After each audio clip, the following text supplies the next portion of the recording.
Okay, you can go ahead. Thank you very much. Yeah, thank you.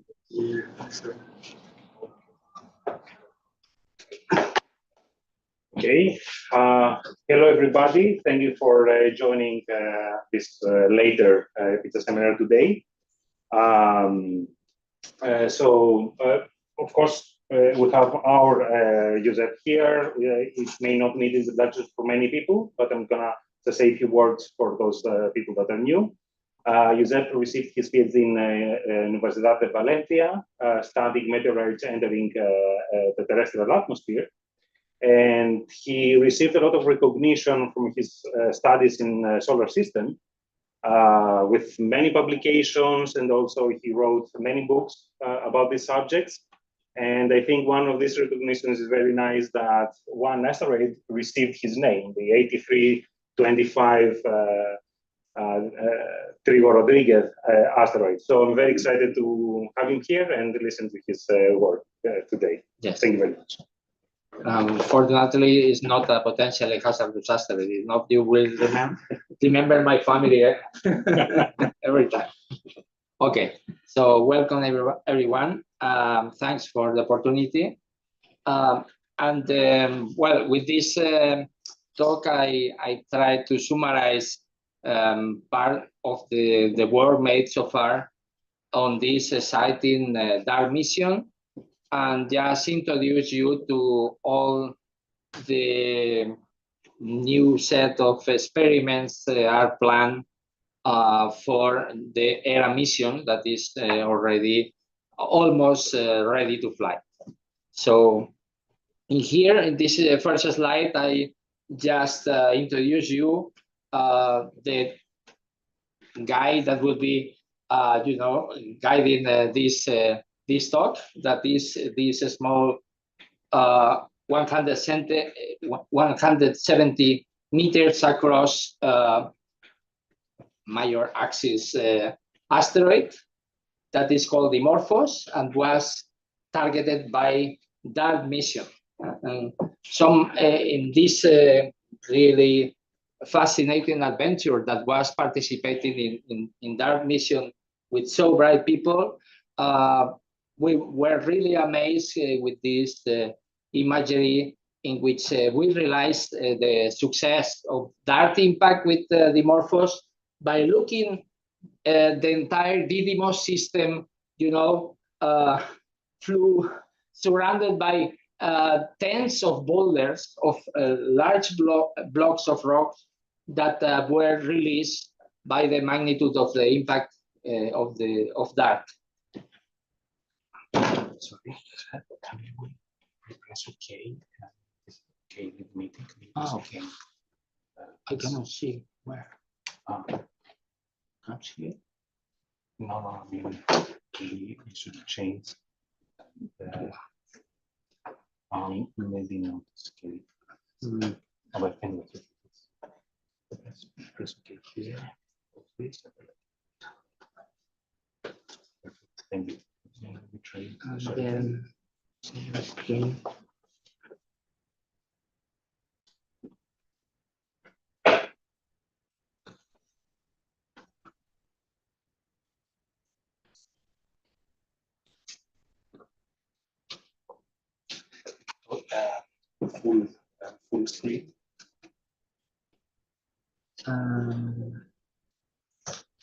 Full screen.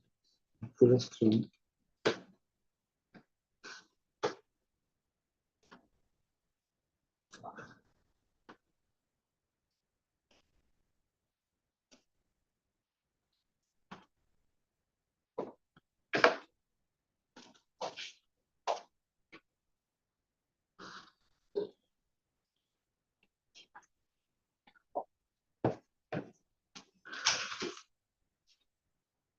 The problem is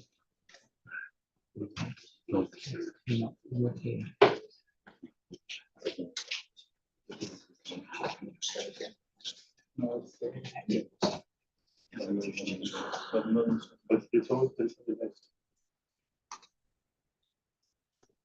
I manage.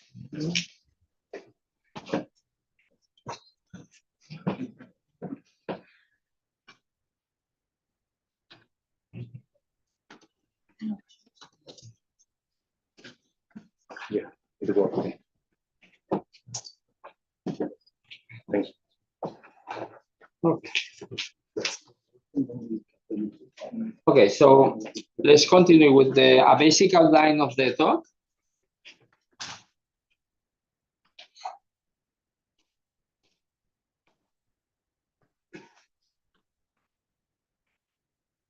Okay, first a brief introduction about the early solar system and how from this starting we form first asteroids, and taking into account that most of the challenging asteroids surrounding us are undifferentiated bodies, so they are representative of the first stages of solar system evolution.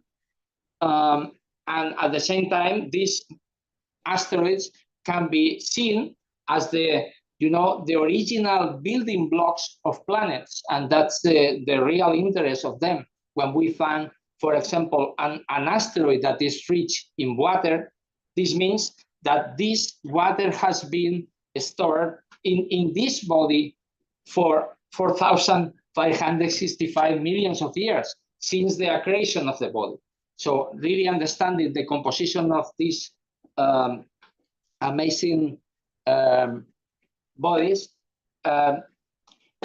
allow us to understand the first stages in the accretion and the formation of planets in the solar system. Then I will just go over the delivery of these near-Earth asteroids from the main asteroid belt. What is the absolutely key rule of these sample return missions we are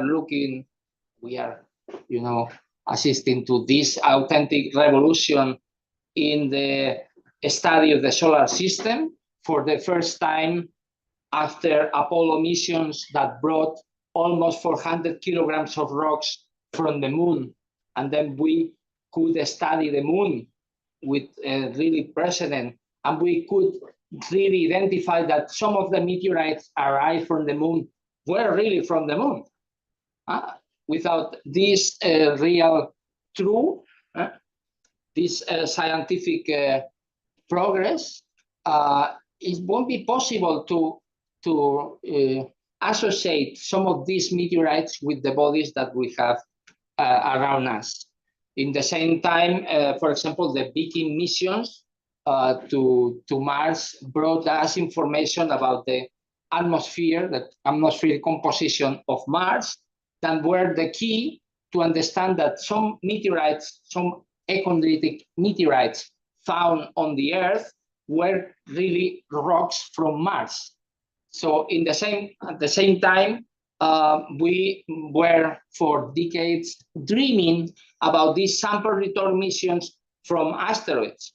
And the reason for that, of this dream, of this fascinating progress, is that we can make real valuable scientific results from these studies of rocks. At the same time, this characterization of asteroids, thanks to the samples that were brought back, these sample return missions, allowed us to understand the composition, the mineralogy of these rocks, and then put the first steps towards our planetary defense. Without knowing that the asteroids or the moon is not cheese made, then it's impossible to make real defense missions. And then I will explain that NASA mission and why was the kinetic impactor experiment so successful. At the same time, I will explain this Didymos system consisting of Didymos and Dimorphos. That is a challenging couple.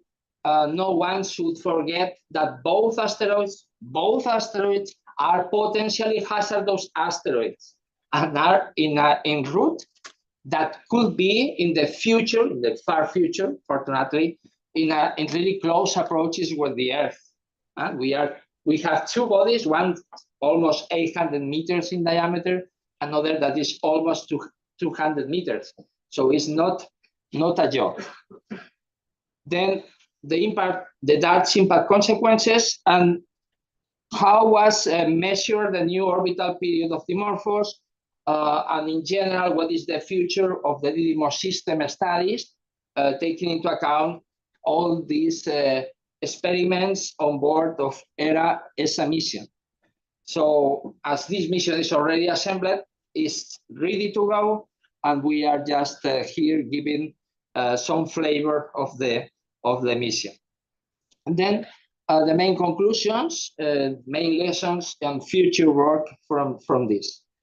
So going back in time, about 4,568 million years ago, we see the recent results of Webb, where we can see two types of protoplanetary disks, where the difference among them is primordial in nature, is in the fact that the primordial aggregates, nanometric to micrometric minerals that are condensating from the vapor phase, and these minerals dominating 99.9% of these fine-grained minerals were produced from the condensation of the vapor phase of the surrounding nebula orbiting the sun, and from which the sun was formed. Most of these materials then were nebula. A few of them were incorporated from really nearby stars, but of course participating these nearby stars in providing some elemental abundances as well. Primitive meteorites and samples from undifferentiated asteroids bring us information of the moment in which these solids that were moving surrounding the sun just got compacted, you know, and then made the first building blocks of asteroids, comets, and planets. So it's in that sense, we can get really valuable information. And the reason for being myself here in this institute and try to learn as much as possible on cosmochemistry is just because of that, trying to put additional information for astrophysics, you know, concerning how the cosmochemistry, the study of meteoritica, can allow us to get insight in the models of the first stages in the formation of planets and stars in the universe. If we just made a cut of this protoplanetary disk, we will see really different materials. The aggregates that were sealed by the rest of the material in the inner part of the disk will be just incorporating organic matter, ices, and then making cometesimals. Most of the water that in the inner part of the disk was removed by the solar heating, the really heavy radiation. No? We should think in a protosun, like a T Tauri star, with in most of the stellar windows, electromagnetic windows will be just having fluxes 7 orders of magnitude higher than in the current time. So that is a lot of energy that was irradiated against all this inner part of materials.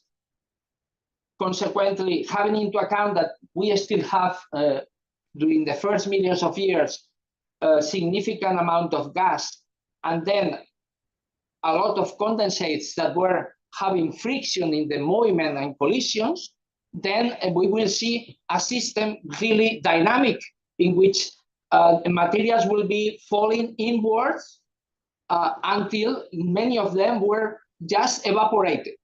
And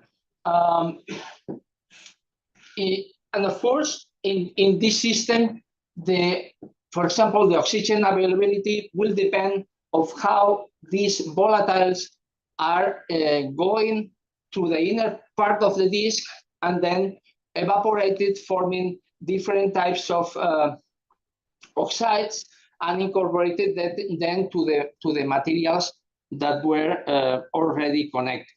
It's a big puzzle, but we have the end of that. Small pieces like these chondrites. This is the famous Tietz's chondrite we studied here in our laboratory, and we see the different condyles, and we know few of these chondrites that are igneous spherules. Each one of these condyles that are 200, 300 microns in diameter, typically could be a little bit higher, larger in some cases, but these pieces were melted. We find that there is a complementarity among the fine-grained materials that are in these meteorites and the condyles. So the fine-grained materials were melted by processes, could be collisions, could be solar flares, could be any other type of radiation that was able to hit suddenly these small aggregates, and then melted these aggregates in question of hours or days. They cooled down and then were able to produce billions of condyles that were moving surrounding the sun until they attach each other and made the chondrites as we know. So this is the legacy of accretion, and the interest of these meteorites is for this reason. And we have millions of these undifferentiated asteroids. Many of them are fragments of other bodies that were disrupted by large collisions. Just looking at some of the most lucky for us that we brought, some images from dedicated space missions, because they are relatively small bodies, as you can see by the numbers.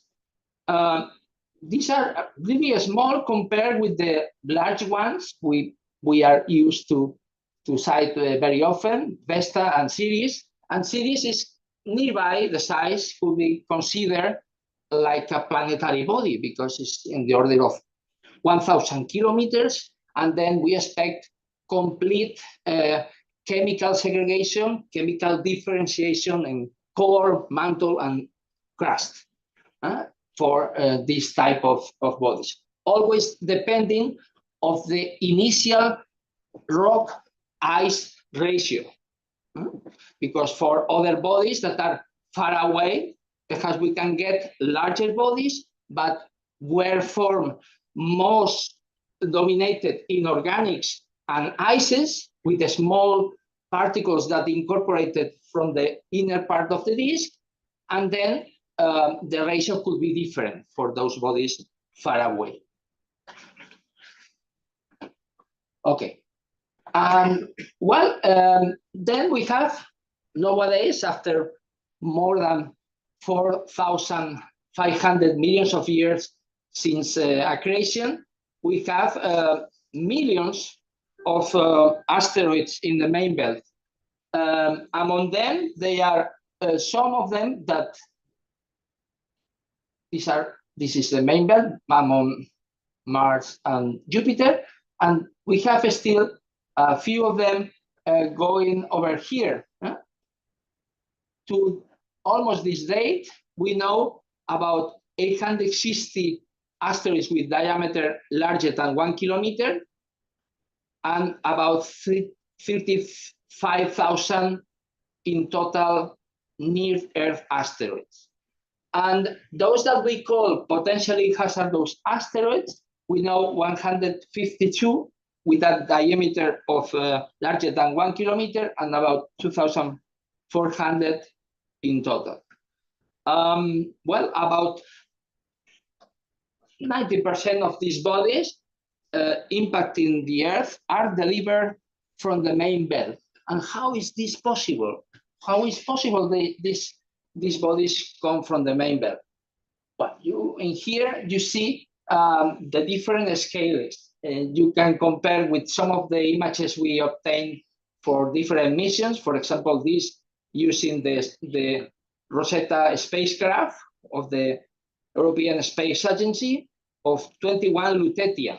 We have this very detailed image thanks to that, because even with the largest telescopes, these are points of light that move among the stars. So we need dedicated missions to go there and study these bodies. Even smaller bodies have been studied. Look at this. This is like a pixel in the image, but this has almost 400 meters in long axis, and is Itokawa, studied by Hayabusa mission of the Japanese agency. So they are examples, no, of different bodies of this big zoo of asteroids. Of course, along the entire life of the solar system, have been happening collisions among asteroids. And of course, the near-Earth asteroid is mostly having fragments of larger bodies, often resulting from catastrophic impacts, and for that reason has this rubble pile structure that the Dimorphos has. And of course, the impacts typically are close to the aphelia. In the case of bodies that are, in fact, crossing the Earth region and going back to the main belt, the larger collision probability could be in the main belt, where there are many asteroids. And even when these collisions are just relatively minor, are able to release over, the gravity field of these bodies. If they are relatively small, this gravity field is really minor. So they can detach and release rocks, few meters or even less. Most of these meteorite falls are produced by meter-sized rocks. And these meteoroids brought sometimes meteorites that are the rocks reaching the ground. The luminous phenomenon is called fireball, typically. Bolide could be also because of the really fast velocity in comparison to our standards. So the typical delivery time of these rocks to the Earth is the order of tens of millions of years. But despite of that, these rocks inform us about the composition of the asteroids, and even we can extract, thanks to the cosmic ray ages, we can measure the different times in which these collisions took place in the past. So it's a really valuable source of information. But the problem of meteorites is that we don't know exactly from which asteroid they come from, because even when you obtain the orbit with that aphelia, with the measurement of the orbit, and more or less from which region in the main belt these rocks were detached, but you need to take into account that you only know very roughly the time in which these rocks were in space. And it's impossible to know how was the configuration of the asteroid belt just, for example, 25 million years ago. It's not possible, because there are many interactions between asteroids, and this is not dynamically possible. So despite of that, meteorites are relevant, and they allow us to make studies and understanding the different families of asteroids some of these families are produced, in fact, by collisions. These collisions left thousands of small asteroids. Some of these could be close to the regions that we call resonances. And I will explain you very briefly how this works. This is a figure in which we have the semi-major axis and the eccentricity. And then here will be the position of the Earth. This is the set of all the asteroids in the main belt that, as you can see here, have very low eccentricities. But in this population, each point is one asteroid. You see that they are forbidden regions that are just linked with dynamic resonances. Look, for example, to this 3-1 resonance that is linked with the motion of Jupiter. Being Jupiter about 300 times the mass of the Earth, has a lot of gravity influence on the main belt, and then dominates the movement of many asteroids. In fact, most of these resonances, even the minor ones, are linked with Jupiter. In particular, 3-1, you see that there is a lot of empty space in this region because any asteroid moving in here will be encountering Jupiter in 3 revolutions. The asteroid reaches this location, and then for sure, in 3 revolutions, Jupiter will be move the asteroid away. Is in this way how this mean motion resonances place. Then we have the new cis resonance that is associated with the precession frequency of the asteroid longitude of perihelion that is equal to the mean precession frequency of Saturn longitude of perihelion. So there is another way to interact with a large planet, and then this made the influence on the asteroid belt.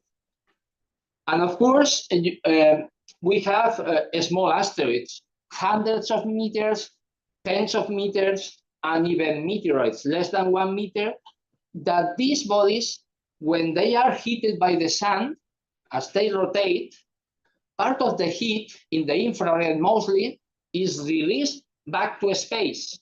And by doing that, and depending of the orbit and how it rotates in the orbit, this will make a,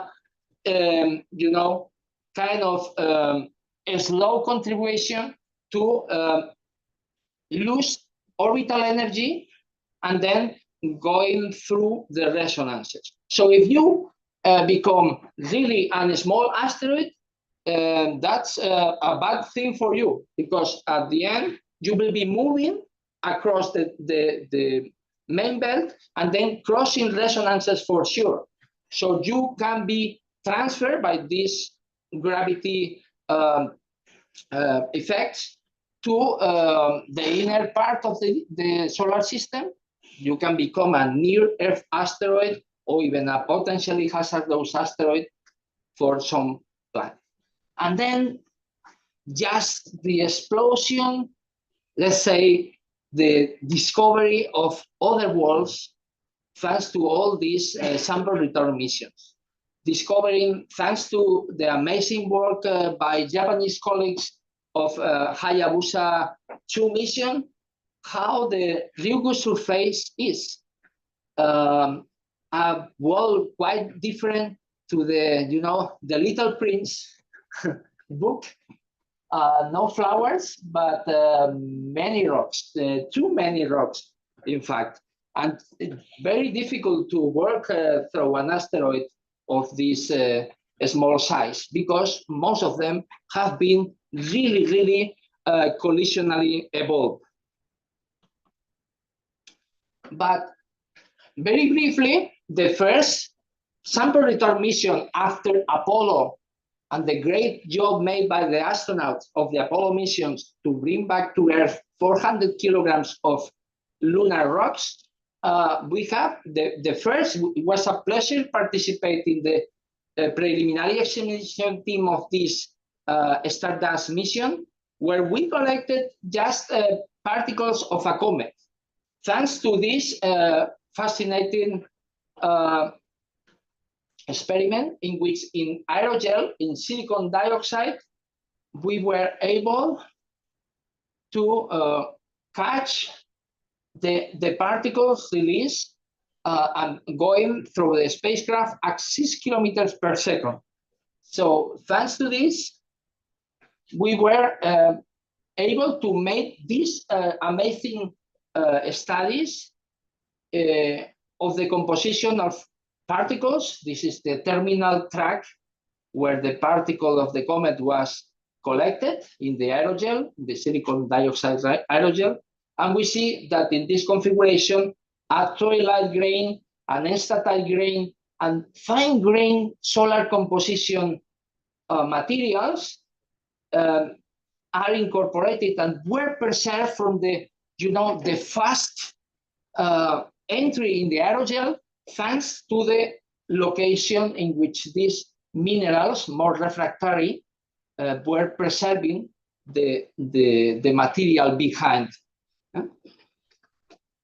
Well, the amazing thing of this is like in meteorites, we can study by different techniques these type of grains from a comet or from an asteroid, and we can figure out what is the composition, even the isotopic composition of the tiny minerals in here. And in this case, these materials that were produced, they are crystalline, so they form very nearby the sun, in a comet, are mixed with fine grain materials that even have isotopic signatures that are characteristic of the interstellar medium. So a comet is the panacea we were looking for many, many years, because we can find in these cometary materials really, fossils of the creations in the sun, but also in the surroundings of the sun. We can catch small pieces that were released by nearby stars or even ices and other components that were in the interstellar medium. So this is absolutely gorgeous for a cosmochemist, for example. In the case of Itokawa, this asteroid that was sample returned by Hayabusa JAXA mission is another example of a rubble pile. You can see that they are big blocks, a lot of boulders, big blocks of rock on the surface, and then fine grain seas like in the moon that are consequence of the, this continuous process of collisions that just produce dust, and part of this dust is still kept by the asteroid and on the surface of the asteroid. Then you will find how important is all this space weathering, this process of collisions, because change the shape and the structure of these bodies. May I ask a question?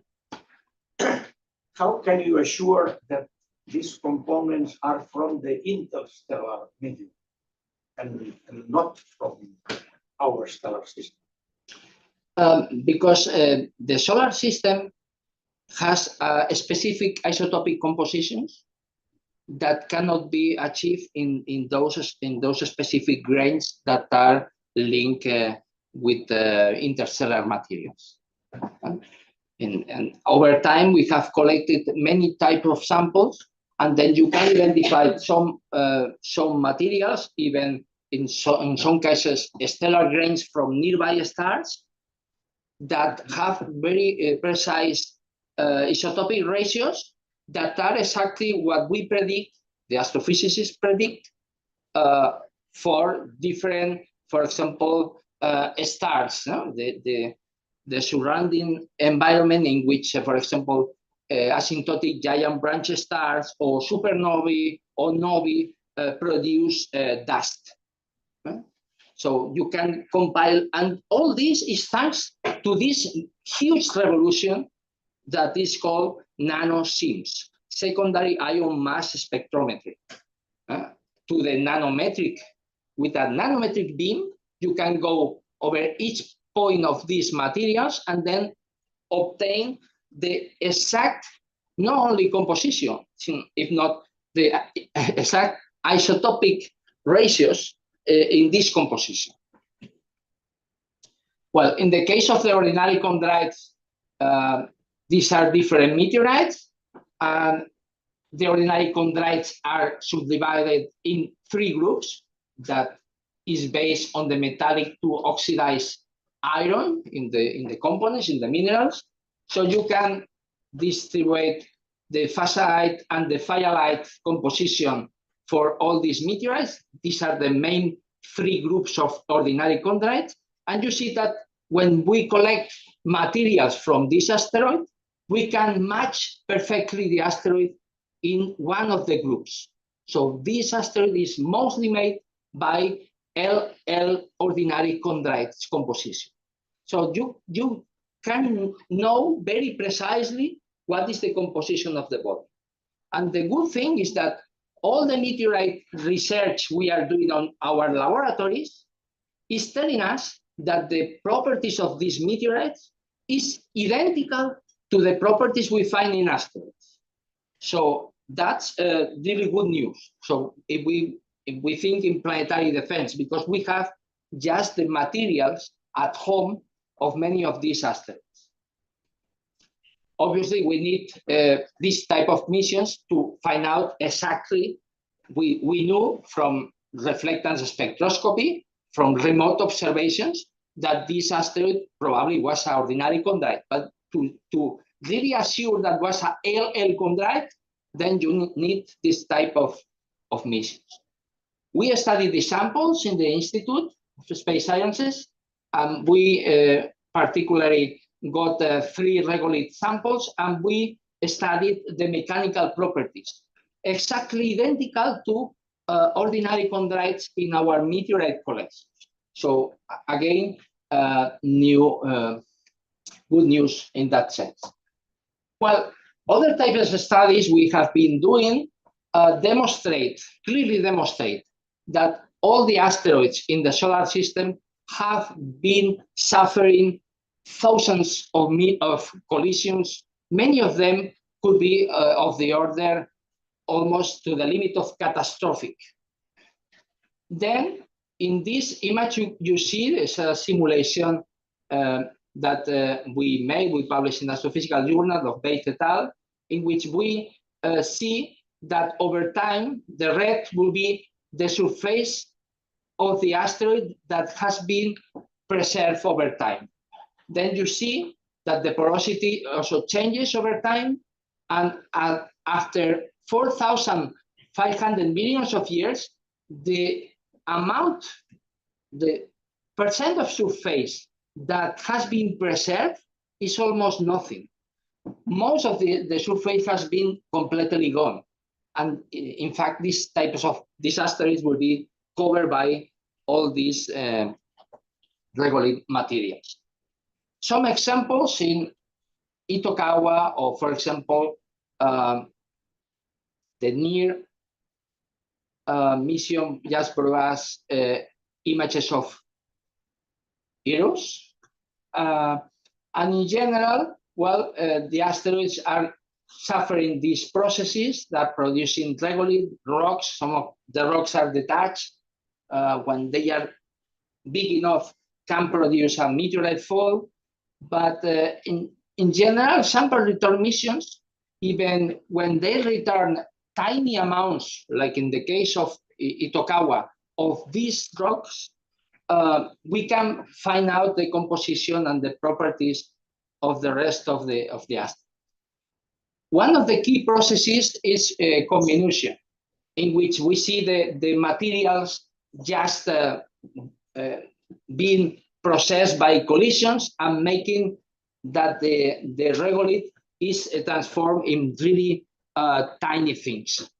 Then among the missions, we sample return missions, we can find amazing results from Ryugu and Bennu. The case, for example, of Ryugu, the sample return by Hayabusa 2, we know that these materials just have a composition very close to the most hazardous carbonaceous chondrite meteorites that are the CI, C from carbonaceous, I from Ibuna, that was the first meteorite identified of that specific group.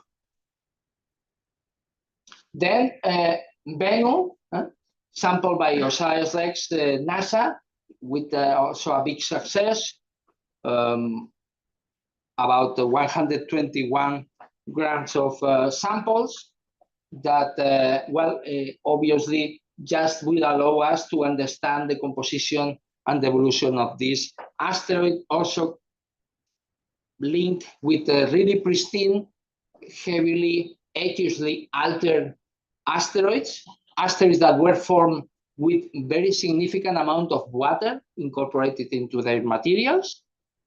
And then we arrived to this DART NASA mission that was not a sample return mission, but just the first test of a kinetic impactor. And this is amazing because, you know, this was achieved in less than 1 year, trying to simulate the conditions we have to react to a possible hazardous asteroid, and was completely made by itself. Autonomous guidance, navigation and control, just using only one instrument, Draco camera. Some of the images in the rest of the presentation were made by this Draco camera, together with the experiment made by Lycia CubeSat that was released. It was an Italian CubeSat released a few days before the impact to observe the impact from really nearby.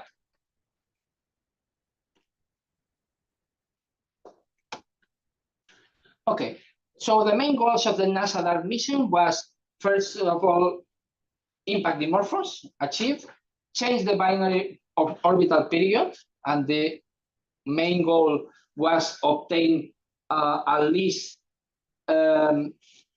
decrease the orbital period of Dimorphos around Didymos more than 73 seconds. I will talk the big success in that sense achieved, and then measure the period change using mostly telescopes on the ground, but also space telescopes, and then measure beta, that is the momentum enhancement factor.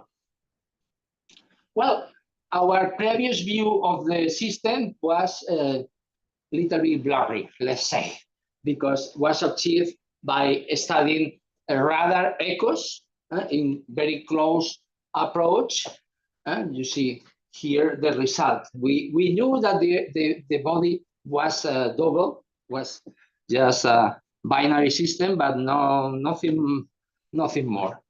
And thanks to DART, we achieved these images of Didymos, the biggest asteroid, with a resolution of 3 to 5 meters per pixel. This will be in, as you can imagine, Hera will achieve extremely high resolution of both members of the system. And you see that the entire Didymos is covered by large boulders of rocks that clearly dominate, and some impact craters in some of the different regions of the asteroid. And then with the lucky view, almost the last view of the impact taken by Draco camera before the impact, we can get really precise information on Dimorphos. And This is a sequence of the different images. This is almost the last. It was another image that was only completed at about 10% before the crash.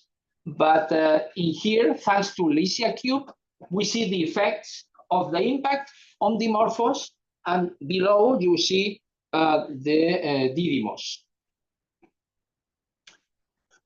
Just a post-impact dust tail, you know, as consequence of the impact, you see here the dart entry direction was released a lot of dust to reflect sunlight. You can imagine should be micron size, and this is informing us of the production as well of the dust tail, but with a lot of different fans that were produced as consequence of this process. As you see, moving in the anti-sunboard direction is this micron-sized dust that is, you know, flow away by the solar wind.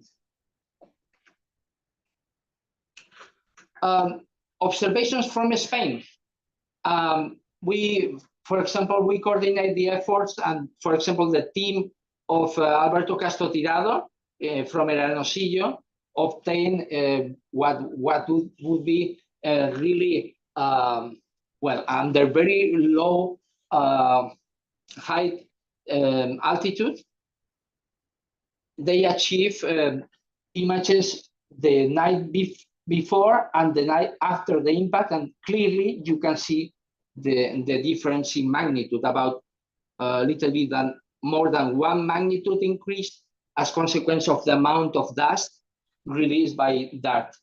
And then we observe from Observatory de Pujal with Josep Maria Llenas of the dust tail produced by the impact as well. And of course, with large instruments all over the globe and space telescopes that show you how this was evolving over time. This is part of a paper in Nature that we published with Lee et al., just studying the complexity of all these features. Some of them consequence of the fragmentation of particles or even rocks that were released. This is the level of accuracy in which we crash the DART spacecraft into Dimorphos. As you can see, DART impact geometry played a role in crater excavation over a very rough boulders covered boulders like this. For example, we can identify here Atabaque and Bodland, these two large boulders, probably comminuted by the crash of the spacecraft. And you see here the geometry and the different boulders that were identified, released directly from the impact. Of course, we achieved the measuring the orbital period of Dimorphos. We need to wait a bit and to clean the dust and then allow to get more precise. The type of photometric observations allow us to distinguish between the presence of the Dimorphos or not, depending on the geometry in the orbit. And then you have a typical photometric cube that allow you to measure the period with high accuracy. And you see here, was the normalized reflectance in the spectra also during this process.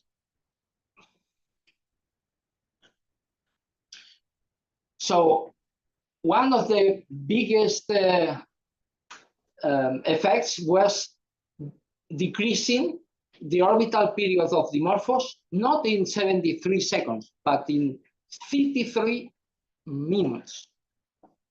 This is the way in that these observations were made and were already published by Christina Thomas et al., also in a Nature paper.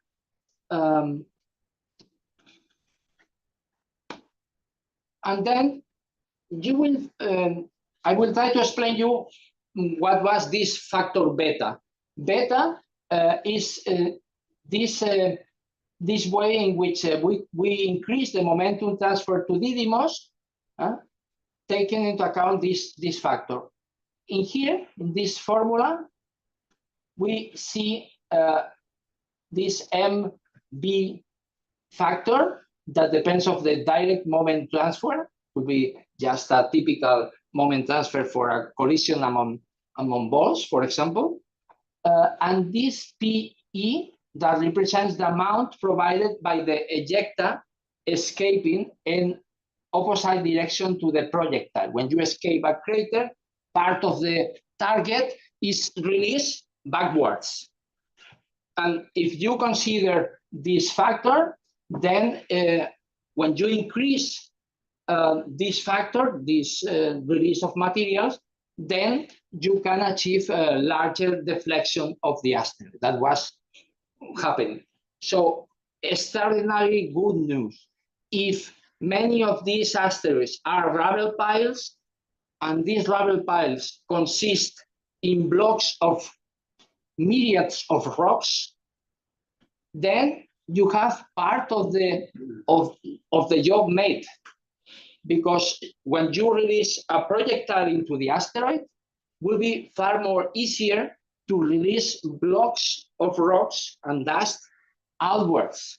You don't need to mechanically break the asteroid, because the asteroid itself is completely broken. And of course, this should be considered depending on the characteristics of the body. Is for that reason that in Hera, for example, we plan to study the porosity, the internal porosity of Dimorphos, of Didymos, because the momentum transfer also has a deep influence and changes depending on the porosity of the body. And well, Dimorphos overall is a rubble pile asteroid covered by rocks and boulders, and a good example for the next challenging asteroid. Of course, that mission was really going so fast that left many open questions, but we plan to answer many of them using Hera. And just the last flavor for Hera, as you know, is a European Space Agency-led mission for planetary defense. And this basically is incorporating a series of 12 instruments, some in the spacecraft and others in the two CubeSats that will be released in the surroundings of the Didymos binary asteroid. This is expected at the end of this year, leaving in in the SpaceX Falcon 9, and the destination of Didymos will be reached on December 28, 2026, where more or less will be these instruments, these spacecraft working for about 6 months. And this happened just a few days ago. This is the people involved in most of these instruments and CubeSats in ICE-CSIC. Then you will find really that we work hard to offer this outreach direct connection with the public, and then has been created by ESA. All these comics and videos describing the mission, the main spacecraft, but the two small CubeSats. And you will ask why. And that's very important. If you look at the consequences, this is the diameter of the asteroids from 1 meter to more than 1 kilometer. How often they hit Earth? 1 meter every year, many times. 10 meters every 1 decade, every 1,000 years, 1 of 100 meters. And then between 1 to 300 millions of years, one larger than 1 kilometer. This is the impact energy. Here is of bad name Hiroshima bomb, Chelyabinsk, Tunguska, the Tsar Bomba, Apophis, and Chicxulub impact event, 12 kilometers in diameter asteroid on the Chicxulub in the Yucatan Peninsula. And here is the population of asteroids we know of those sizes. And you will see that for meter-sized asteroids still, we don't know about 99.9% of them. For bodies between 30 and 100 meters, we still miss 99.5% of them. And for bodies that are 100, 300 meters, well, we are doing much better. But you need to consider, and of course, for larger bodies, we already achieved the completeness. But these impacts, like Tunguska size, that are able to destroy thousands of square kilometers, you know, taking into account that the same Tunguska was challenging to interpret for decades. And why? Because probably this was a part of a comet or an asteroid that was a rubble pile. And then when penetrating the atmosphere, they didn't get deeper and solid. If not, they went scattered with thousands of rocks just ablating in the atmosphere and being able to destroy a huge area of more than 2,200 square kilometers in Tunguska, in Siberia. For a lucky circumstance, you know, just a difference of about 6 hours, this could be happening over Stalingrad.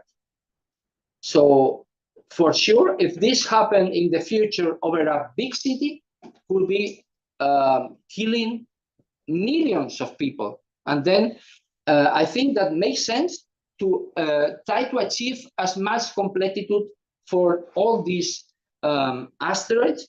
Try to think in putting in the future space telescopes to achieve and look for bodies tens, hundreds of meters across.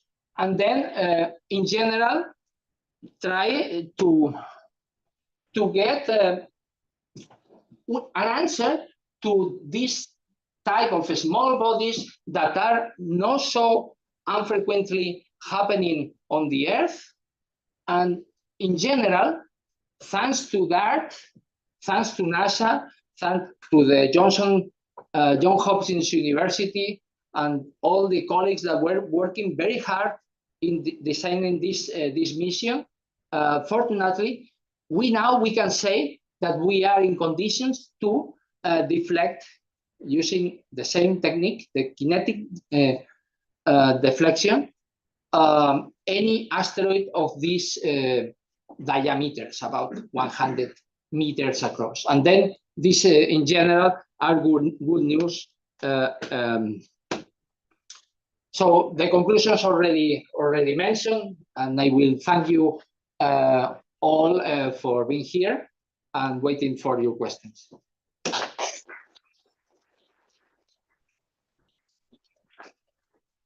Thank you very much.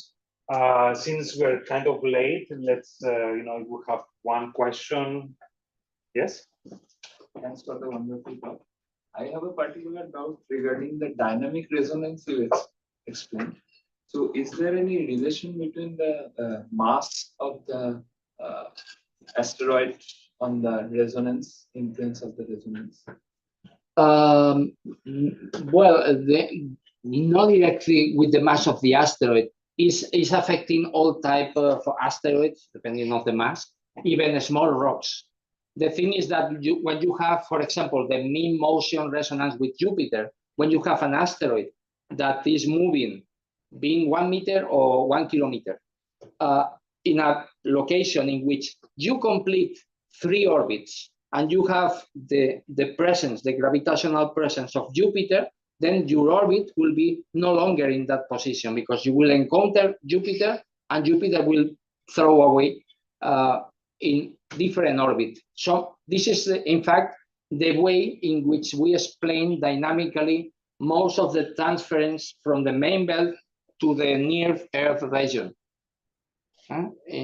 Typically, the near near Earth asteroids are in our nearby the Earth, and this near Earth region for 1 million of years, 3 billion of years, and then in a natural way they return to the main belt. So this is quite dynamic as well. The amount of bodies that we are now cataloging, incorporating to these data collections will change in millions of years. Will change because this is quite dynamic after all. You will. So since we don't have any questions in the chat, I mean, if there are any remaining questions, we can continue in the patio for the pizza. So let's thank again, Josep.